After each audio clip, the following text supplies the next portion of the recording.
Hey everyone. One of the things that I see posted often online about Savage Worlds Fantasy is what's the difference between the Fantasy Companion and Savage Worlds Pathfinder, and which is better? Well, we're going to talk about that with Eric today. It's a savage world. Strangers are with war. Hey everyone, it's Tabletop Tango. I'm Carl with Eric. Hello. And we're going to talk about the differences between the Fantasy Companion and Savage Pathfinder. Now, this isn't going to be a review. It's really all about what's the differences and then ultimately, what's best for you in the end of it all. So, Eric, I know you were the one, you did all the studying, you did the research, he got into the depths of the library, he found the scrolls, all those kinds of things, and did the research. And I leveled up a couple times, I think. Definitely my investigation skill. So he's got high research now, high investigation. Yeah, my research. I got the scholar. I have the scholar edge. Yeah, he's got the scholar edge. So yeah. So go ahead. Let's start off and kind of introduce these two books. Yeah. So just as a caveat in the beginning, I'm going to refer to the Savage Fantasy Companion as the fantasy book and Savage Pathfinder as Pathfinder, just for, ease of use. And again, like Carl said, the point of this is not as exactly a review. I'm not going to get into super depth as far as all the different things that each one has, more about a broad comparison. Sometimes I might give like a point to one of them's favors.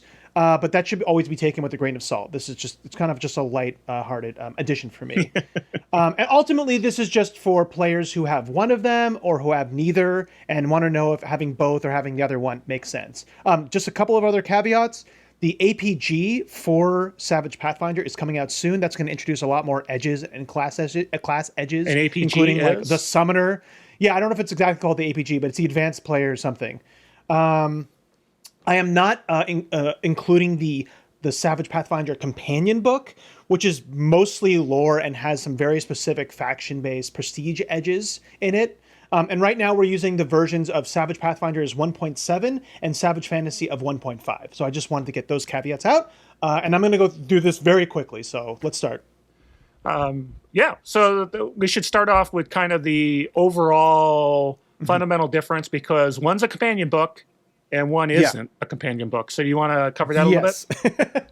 Yeah, so very basically, if you don't know, companion books are meant to go along with the core Savage Worlds book and just kind of to help with a different genre. So you have like the science fiction, the horror, the superhero, etc. This is the new fantasy book. So it's really not meant for any specific setting. It's just to help game masters kind of customize it for their own settings or to redo another setting.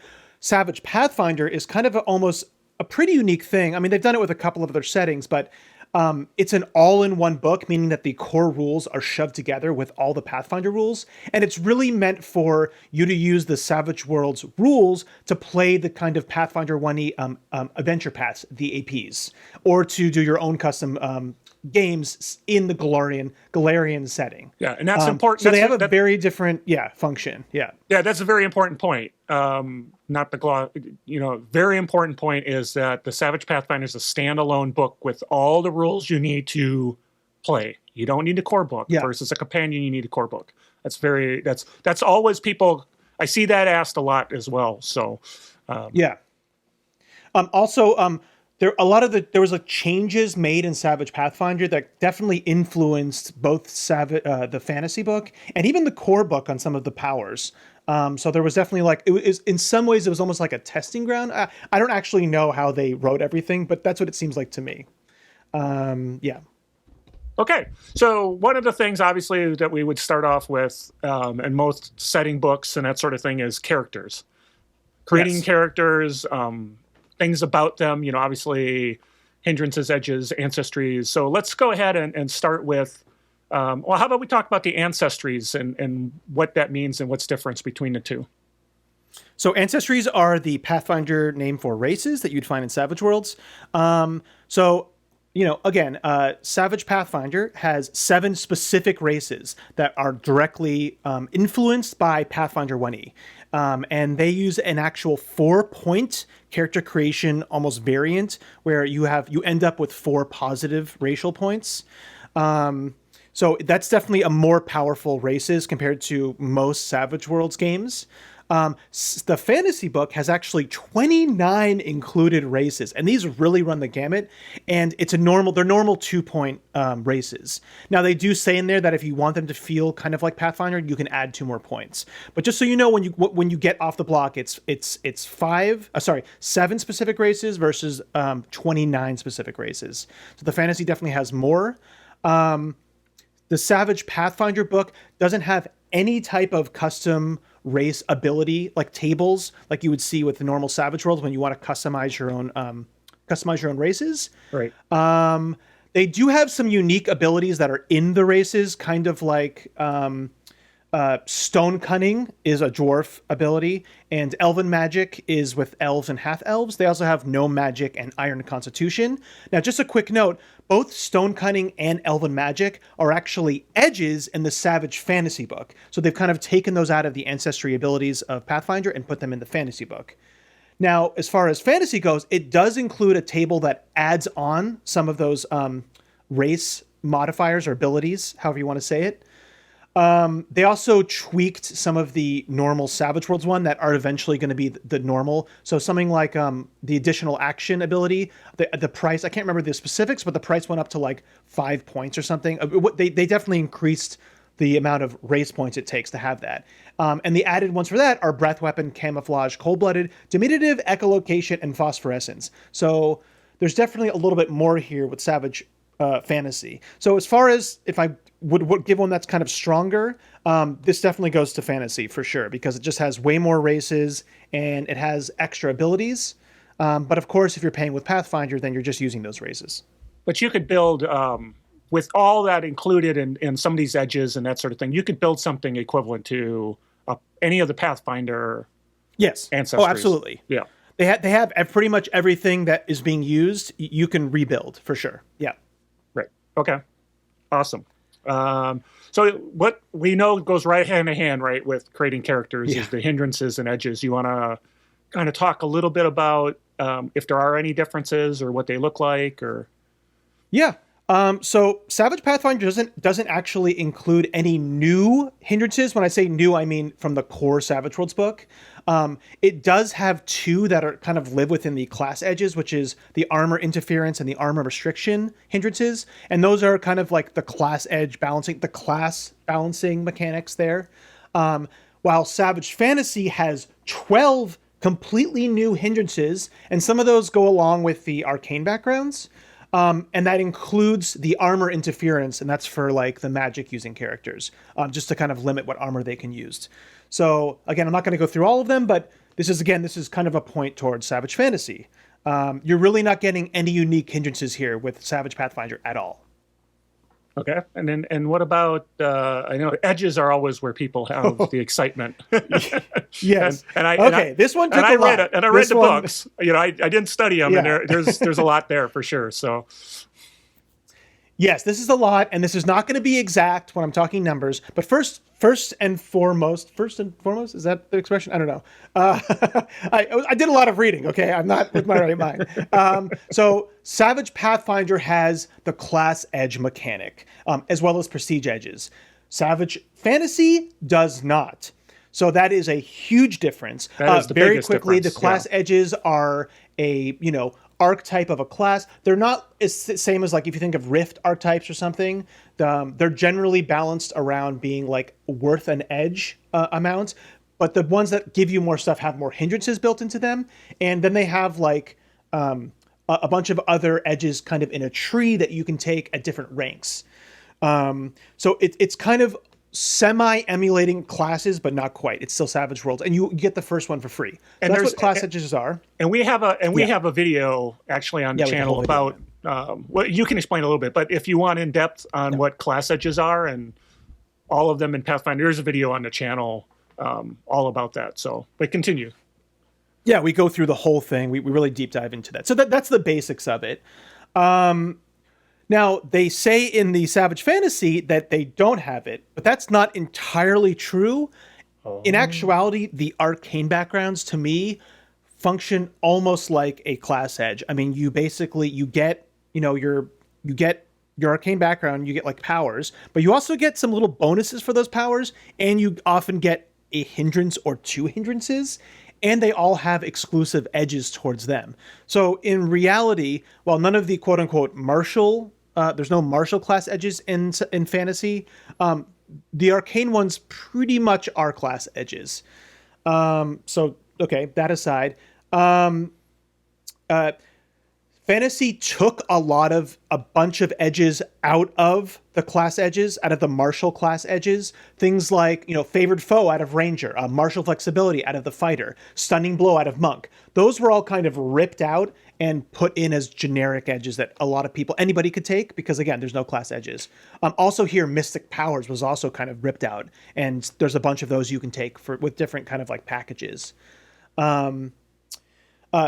Savage Fantasy has some kind of very important, I would say, edges to kind of open up general play styles. Edges like close fighting or deceptive or dirty fighter, which has been kind of a mainstay of different Savage World settings. Things that I also think that are kind of good for just general Savage Worlds. Savage Pathfinder doesn't have any of those. But so this is a very rough number, but excluding the arcane background, and all their edges, and the arcane class edges, Savage Fantasy has about 32 extra edges from core. Savage Pathfinder has about 40, but 28 of those are prestige edges. So prestige edges are kind of like the class edges, and they have 3 or 4 in their chain too. So that's a big chunk of them.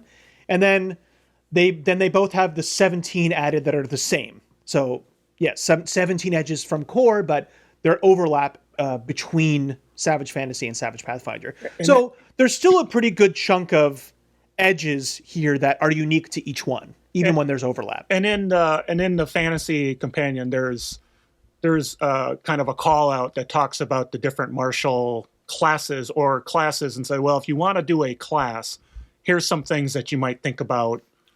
Taking this edge, taking this, and that'll give you the feeling of a class, but you're not.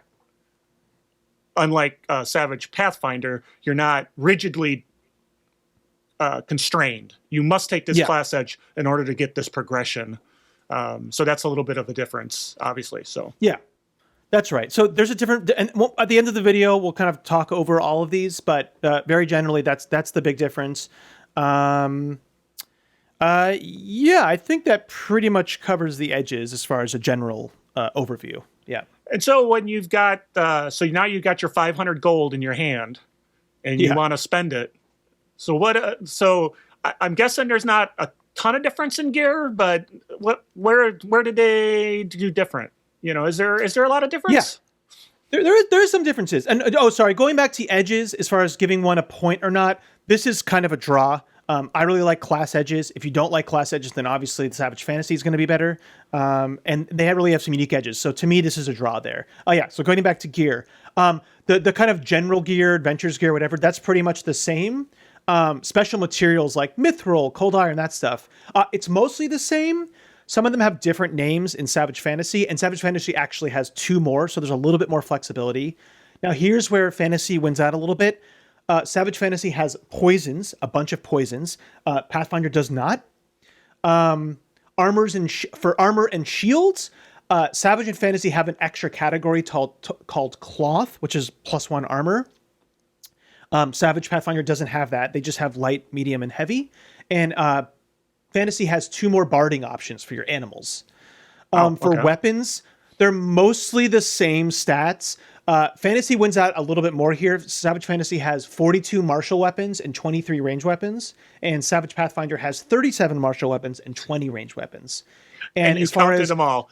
You counted them all. I did count them all. Yep, that's dedication. And then as far as special weapons and alchemical items, those are also pretty much the same. So generally for gear, this is also pretty much a wash, I would say. Nothing really stands out. When we're not talking about treasure, we'll talk about that later. This is just the general gear. It's just gear. Yeah. Yeah. So So that's the main character. We've now sort of defined how the differences in the character, but now we get more into the setting part of the differences that we have there. And one of the differences that I saw that one had was the stronghold. Yes. In the Fantasy Companion, there's a stronghold system, which we find in a few PEG systems, right, where they have hideouts or they have strongholds We'll talk about this when we do our fantasy video, but this is just a straight copy. It's with tweaks, obviously, but it's a copy of how they did it in now the Superpower Companion, the new Superpower Companion, the new one. Yeah. So yeah, fantasy has it. Pathfinder doesn't have it. There's no stronghold system. Now, obviously, if there's like the Kingmaker AP that you're going to play, that's going to have its own thing, right? But as far as like just in the book, there's no like stronghold or base system in Pathfinder. Pathfinders don't need a base. They're just Pathfinders. That's they're job. travelers. That's their murder job. hobos. So, yeah. All right. And so then give me another one that you noticed that they both kind of have, but they're a little bit different. Well, another one, just as almost an omission, is traps. Savage Fantasy has not a huge traps list, but it does have a trap list. Savage Pathfinder has a section, and they list how to read them, but they only include one example of a trap and one example of a haunt. A haunt is kind of like an occultish trap, like a ghost, basically. Excuse me. Now, going back a little bit to like poisons and traps, I think here is they're meant to be in the actual APs. So if you use an AP, there might be a trap that comes up, and then as a game master, you utilize it. So this is just here to teach you how to read it. But as far as like you just using the book, Pathfinder doesn't have it. So again, for as far as like strongholds and traps, just to kind of a full fantasy world, this has to go to the Savage Fantasy book because it just doesn't. There's nothing in Pathfinder. Right. And that's, as you mentioned, all that rich material is in the adventure paths that came with Savage Pathfinder. And I'm trying to remember when the Kickstarter started, getting the adventure path, that was a tier up from just the book. You could separate those out. So the book without traps, you do lose a little something if you didn't get the adventure paths with it. Yes. For sure. And it makes it harder to do your own kind of adventure. All right, so let's talk a little bit about setting rules then. That is one of my favorite things of all settings, companions. Yes. I like they add, because the setting rule in my view is what adds flavor. So for sure. Yeah. How did they handle that in the two different books? Well, in Savage Pathfinder, because it's a all-included book, and this is something that me and Carl, when we talked about Pathfinder before, well, I really liked the Pathfinder book, but this was kind of our like biggest criticism maybe, is that it was very hard. There wasn't a full like, oh, here's the rules that are different from normal Savage Worlds to this one. And for people who play a lot of normal Savage Worlds, you kind of get confused about what's different. And there's not totally like a full... there's not really a setting rule. There's setting rules like the normal. I'm actually going to it right now in Savage Pathfinder. There's just kind of the normal core book stuff. There isn't a separate, really specific setting rules for fantasy. Fantasy does have its own thing. They're not huge.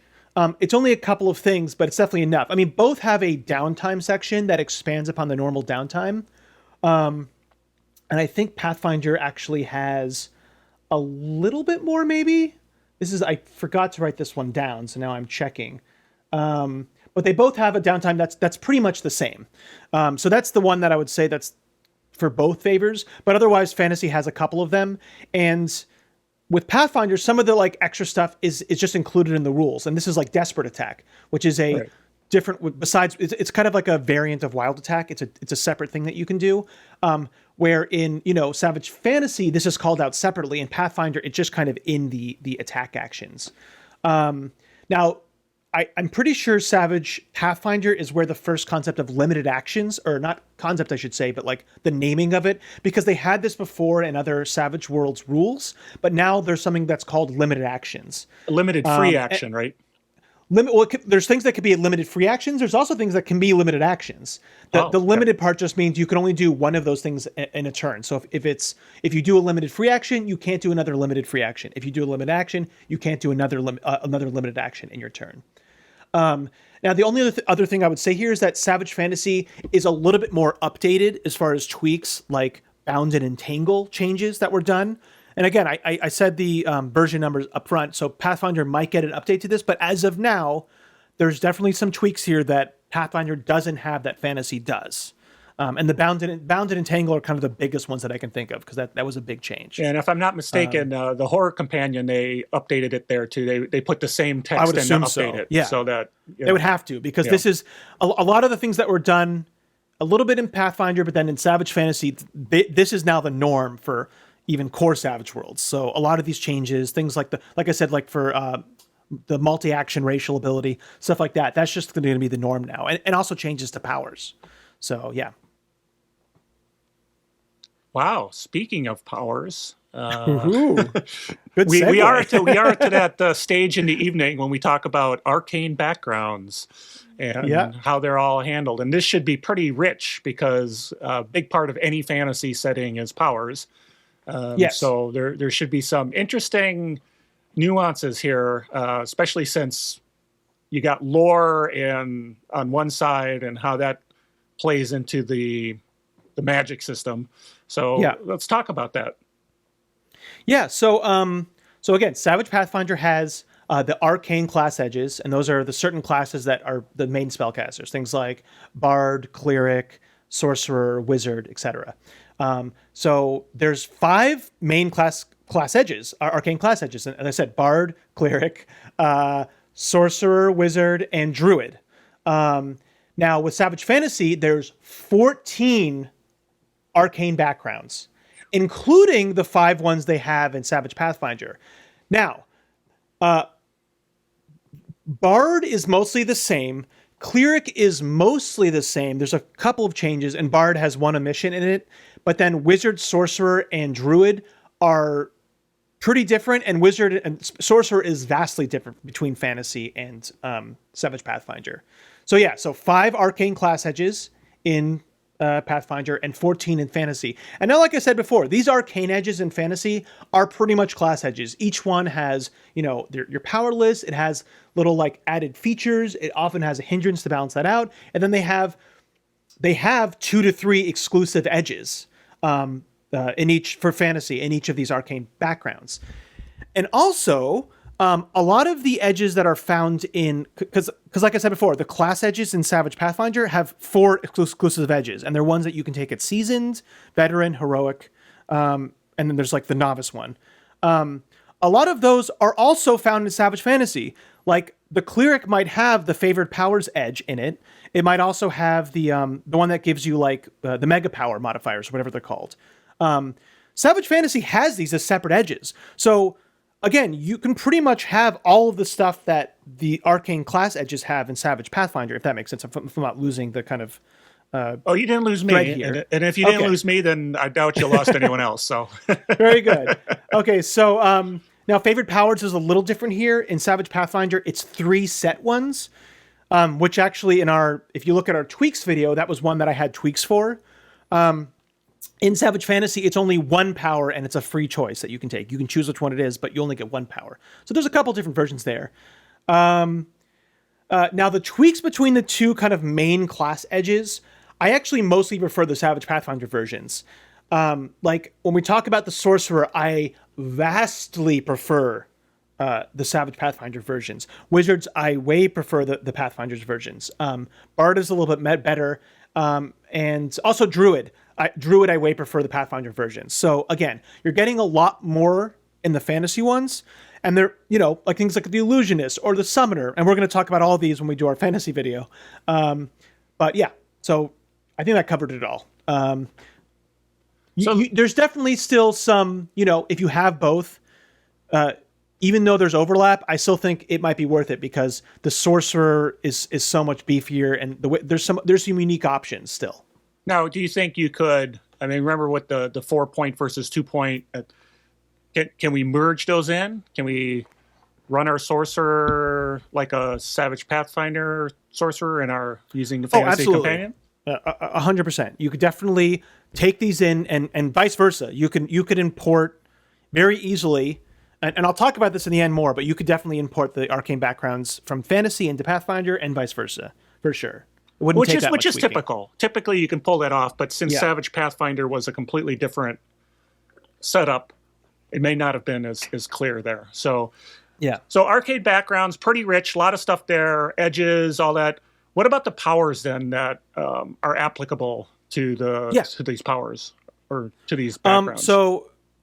Both include the cantrip system. Is it Savage the Fantasy- same? Is it the same cantrip system? It's the same. It's the same cantrip system. Savage Fantasy has rules for battle magic, which is what you use for during mass battles. Pathfinder does not have that. Both have updates to the core powers. Savage Fantasy has a little bit more updated version. There's a couple of tweaks in there that are more updated. Again, up to the versions that I said. Savage Fantasy has some new powers that Savage Pathfinder doesn't have. Now, they both include some added powers. I'm going to read through them very, very quickly. Both have Baleful Polymorph, or for Savage Fantasy, it's actually a mod in the Shape Change power. Conjure Item, Curse, Locate, Planar Binding, Planar Shift, Sanctuary, Scrying, Time Stop, and Wish. And then Savage Fantasy has a bunch of added powers that are unique to that. Blessing, Lock, Unlock, Mystic Intervention, and then the big ones that I think, the huge ones, are Summon Animal, Summon Monster, and Summon Undead. These are new powers that are different than Summon Ally. They're different from Beast Friend. These are summon powers that have huge lists where you can summon like unique creatures from the Bestiary. So you Blessing, Lock, Unlock, Mystic Intervention, okay, but those are the big ones. Now, if you don't like summoning, then obviously that might be a hindrance, or you can kind of tweak it. But yeah, so there's 6 new powers that are introduced from Savage Fantasy that Pathfinder doesn't have. Excellent. Both include the added power mod Hasty. Savage Pathfinder has the adaptable caster mod, which Fantasy doesn't. Now, Savage Fantasy has a bookmark for the change trapping mod, which I assume is the same thing, but there's no content. Now, this was in a couple of places where I would see a bookmark for something in Savage Fantasy, and there'd be nothing listed, so I assume it's just an oversight. So as far as the adaptable caster mod, which is what the Wizard Edge is in core Savage Worlds, they actually took that out of both Pathfinder and Savage Fantasy. The Wizard Edge is not allowed because it's too strong. But there's a mod for Savage Pathfinder that basically allows you to change the trapping for some points.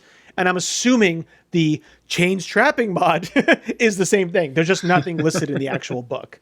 One final thing here is that Savage Fantasy has a prepared powers section as well as a ritual magic section. Now, prepared powers allows you to kind of like prep powers to get bonuses or ignore mods. And ritual magic is a pretty cool thing too. And Pathfinder doesn't have this at all. So that's a pretty big hole, I think. And so I really, especially here, this definitely goes to Savage Fantasy. Sorry. Savage Fantasy adds so much stuff here. It's crazy compared to Savage Pathfinder. Yeah. So very exciting. I'm a little worried about the summoning stuff, but because I played games with you, Eric, and so yeah. So let's talk about treasure, magic items, the goodies that each one has, because I would still expect those not to be totally crazy different, but I think there is some differences there for sure, at least from my reading. So why don't you dig into that a little bit? Yeah. This was probably the hardest part of the episode that I researched. I don't have numbers here because it was just too much, but very generally, they both have rollable tables. But the Savage Fantasy version is the tables are more generic, customizable. Yeah, thank you. That one. Options. And the focus on the tables are really for like rolling to see about treasure rewards, where Savage Pathfinder tables are much more geared toward magic item availability. So what I mean is that like you can roll to see what shops have in Savage Pathfinder, and for Fantasy they're more set up to see what, like, you find a treasure trove where you kill people. Yeah. Exactly. Now you can certainly switch them. You can use them both ways, but my impression, and I mean, more than impression, what I deduce for this and what it's kind of clear is that those are what they're generally used for. Now here, like I said, Savage Fantasy has a much more like generic system where it might just be like a sword, a +1, and then it only has like 2 options kind of. But it has like more of that. Like you can have much more generic options. Savage Pathfinder has a whole enchantment system that's really, really cool for armor and weapons. And it's way more interesting to me than the generic variable weapon system for Savage Fantasy. Things like a returning weapon are only available in Savage Pathfinder. So that's kind of a huge hole here for Savage Fantasy. Savage Pathfinder also has way more wands and staves and unique rings and other accessories. Just has more unique versions of these and a more complete versions of these. Where again, the fantasy version is just very much more generic. Both have a very good assortment of wondrous item, and there is some overlap. Cool. Excellent. But Peg did a very good job here of having unique ones in each book. I mean, obviously the Savage Pathfinder ones are what you expect to find if you play any type of D&D or Pathfinder. They have all those greats, sort of, and they did a good job here of like, okay, how can we make wondrous items that stand out? But again, I think it's just because it was harder to do. I like the Pathfinder one better. Now, on the flip side, Savage Fantasy has a relic section that kind of talks about really powerful relics, and they have a couple listed, but it's not that robust. Now, crafting is generally the same here. The Savage Fantasy is a little bit better here. It has a workshop system that actually like gives you bonuses if you use a workshop, where Savage Pathfinder doesn't have that. It also has artificer kits, which enables you to craft anywhere. So crafting's a little bit better with Savage Fantasy, but here overall, I have to say Pathfinder takes it. The treasures, the enchantment system, which actually is part of crafting, where you can enchant with all these unique traits. It feels way more richer to me for Savage Pathfinder. So Pathfinder gets it here. Awesome. And then last but not least, we really have to talk a little bit about the things you fight, the fighty fights. Yeah. Now, Savage Pathfinder has a whole book. Yes. Versus the companion, but it's still, let's talk about, are there any big differences there? Obviously, you could try to use them back and forth. We know that creatures and Savage Worlds are easy to adapt. But yeah, tell me a little bit about the bestiaries. Yeah, so again, the core Pathfinder book does not include the core Savage Pathfinder book does not include a unique bestiary. It has the core stuff from the normal Savage World book. So you have to buy the separate bestiary book here. So in some ways you have to give it to fantasy because it has a bestiary. But again, here I'm comparing the separate Savage Pathfinder bestiary with the one that's included with fantasy. Both of these are rather extensive. There is overlap and unique entries here. Some like the elementals, like all the elementals, are pretty much straight copies between the two of them. Some like the goblins, which have their own variants, have a different take. Like the goblins in Pathfinder are very much the Pathfinder goblins, if you know anything about that. And they have the goblin, say, war chanter, which is kind of like a bard. And in the fantasy version, they have the goblin shaman, which has a very different feel and has more powers. It's a different feel completely. So they have a different take there. And some have slight tweaks, like the giant scorpion in the Savage Fantasy book. Its stinger is a little bit more powerful. So there's a couple of creatures like that. Now, Savage Fantasy has many more quote unquote humanoid creatures with variants. Things like clerics or mages or elves, or fighters. So you might have like an elven ranger, elven shaman, things like that. Or mages, you might have like an archmage or like an apprentice, things like that. The fantasy book has way more of those than Savage Pathfinder book does. Savage Pathfinder has actually a almost surprising lack of humanoid enemies, which is pretty much fine. I mean, Savage Worlds is pretty easy just to have like your soldier, right? Or have kind of basic things. It's easy to set up, but it is a big difference between them. As long as I have my D6, I pretty much have you have your D6, exactly. But I do like having like the different types that add variety too. Sure. Yeah.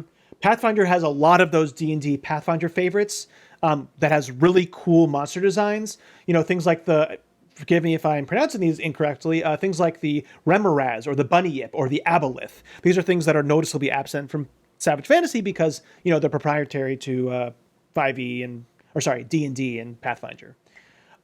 So overall, The Savage Fantasy Bestiary feels much more, sort of, not much more, but somewhat more generic, but has much more versatility, much more of a mix. While Savage Pathfinder obviously goes harder into the lore. So this is the tough one. I think if I had to give it to one here, I probably would lean towards Savage Fantasy just because it has that mix of, supernatural creatures and that kind of stuff, and also then like more animals and more humanoid enemies. So you can have more, urban campaigns or things against other adventurers. It's just a more flexible that is for a GM you can just pull from. It's just more flexible. But, I love a lot of the ones in the Pathfinder Bestiary. Well, and then obviously if you do have both, you just use them across each other. Yes, so and I definitely think they both work together really well here. I would, totally, yeah. Okay, so that is a good look. We hit all the major pieces that go into it. So with all that said, you kicked it off. And you said at the end we'll give some final thoughts around, based on all these differences. Yes. So right off the bat, is there a value to owning Fantasy Companion if you primarily play the Savage Pathfinder APs? Yeah. Yes, I absolutely think there is. And this is probably the easiest one here.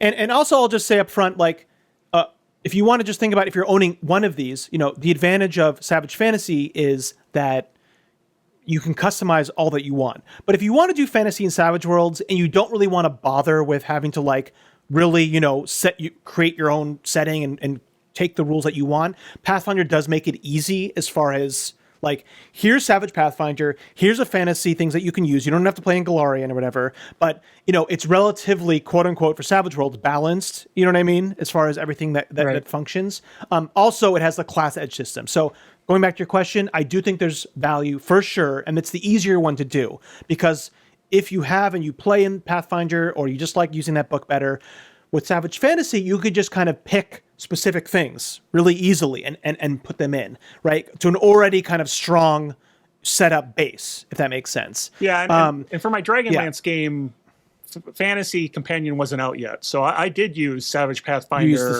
and the class edges to kind of make Fantasy, the Dragonlance classes, so that when players came, it'd be very easy for them to just relate to it.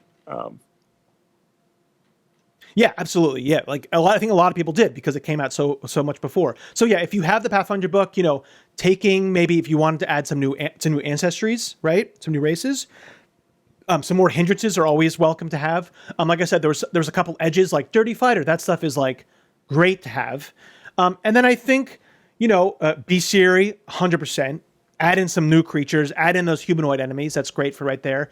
And then it'd be really easy to make new class edges, especially as an arcane class edge. I mean, you could easily input the illusionist or easily input the summoner, right? A lot of these can be so easily made into class edges. So 100%, I think if you like Savage Pathfinder, you like playing in Galarian, you should definitely consider getting Savage Fantasy if you want to add more, a little bit more your own tweaks or add more features in or whatever. Just make more stuff for your players. Add some more beef to it.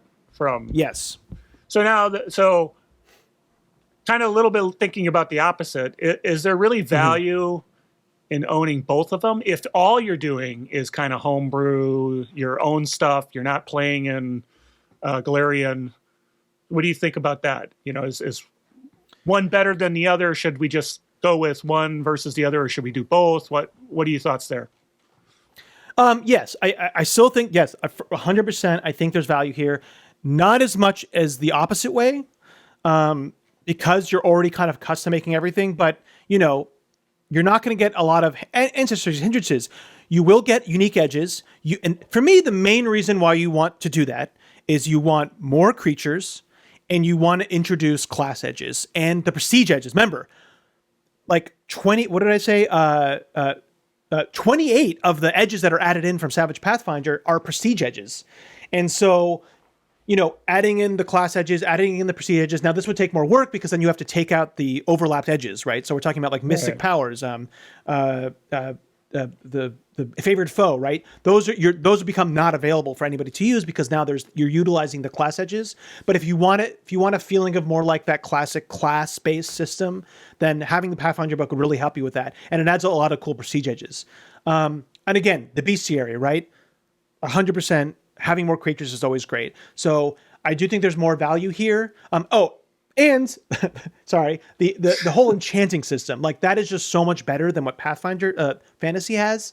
That yes, I do think there is, but you don't need it as much. I would say it's just if you want those specific tweaks or like more monsters. I mean, it's up to you. There's less value there, for sure, right? I mean, there's value. You're right. You got monsters, you got some things, but read through. It's if you got the fantasy companion, there's a lot less value to try to shoehorn Pathfinder into it. Versus if you really do want prestige edges and you really want class edges, you probably should start with Pathfinder and then maybe bring over some of the fantasy content to beef it up. Yeah, maybe. I mean, I think you could start with the fantasy book and then bring Pathfinder in. I mean, it's just how much, like, what kind of GM are you? Are you the one that loves to, like, tweak stuff and understands the balance? I mean, I think it would be relatively easy to bring the class edges in and the class edge system. Okay. Like I said, you just have to write up, like, okay, these edges are not available, right? And, more Bestiary. So, yes, honestly, owning both of these makes sense. But again, starting out, if you just want to play fantasy, right? Obviously, if you want to play Pathfinder, that's the book for you. If you want to create your own, then, yes, start with the fantasy book probably. But if you want to make your own and you don't want to have to deal with like customizing stuff, then Savage Pathfinder might be the book to start with if because it's already set up. Right. And then again, you could do the same thing. You could start with Savage Pathfinder as your kind of like base, and then trickle in fantasy stuff. So just to kind of pick and choose how you want. So this just kind of depends on your level. So this wasn't one of the questions we thought about, but I just thought of it is, for D&D players coming over to Savage Worlds, let's say you're a D&D player or you've played a classic, old school OSR, D&D, whatever. Would you say that Pathfinder is a better place to kind of plug into? Because it feels more natural, I think, right? It feels more natural, and it has all the rules in it. I mean, you don't have to buy 2 books, and you can just read through it. But I think even in the case, once you get a little bit comfortable as far as GMs go, I still recommend getting the fantasy book. And I said, the fantasy book, it's still, it still functions as a companion, right? You can still plug in. And the fantasy book, like, it has the better powers. So you could just straight replace the Savage Pathfinder version with the fantasy one. Just has all the updated powers. So even in that case, I would say, start with the Pathfinder book, but maybe even still get the fantasy one and just like pick and choose the kind of added things you want as you go and feel more comfortable. All right. Makes sense. All right. Well, that is a comparison. Thank you, Eric, for doing all that in-depth research. That is the differences that you'll find between the Fantasy Companion and Savage Pathfinder, with some thoughts on what makes each interesting, unique, how they might be melded together or leveraged together. So once again, this is Carl with Eric. Yeah, there you go. Tabletop Tango. Look at the bubbles. I think I forgot to say that at the beginning, but look at the bubbles, do the stuff. Good at the end. And we've got a podcast too called Mastering the RPG that you can also take a listen to. More generic topics, but still a lot of fun. So once again, thanks for watching, and we'll catch you in the next video. And we will have more fantasy content, I think. Yes. Eric is, now that he's done the research, we're going to do a deep dive, right? We're going to do like big deep dive series of videos like we've done on other stuff. So look forward. So that's coming when we can get that into production schedule, because this is a lot of work. So, all right. Well, thanks everybody, and we'll talk to you later. Happy gaming. Happy gaming. It's a savage world. Strangers a weird war. It's a savage world. Classics to explore. It's a savage world. In the land of the dead.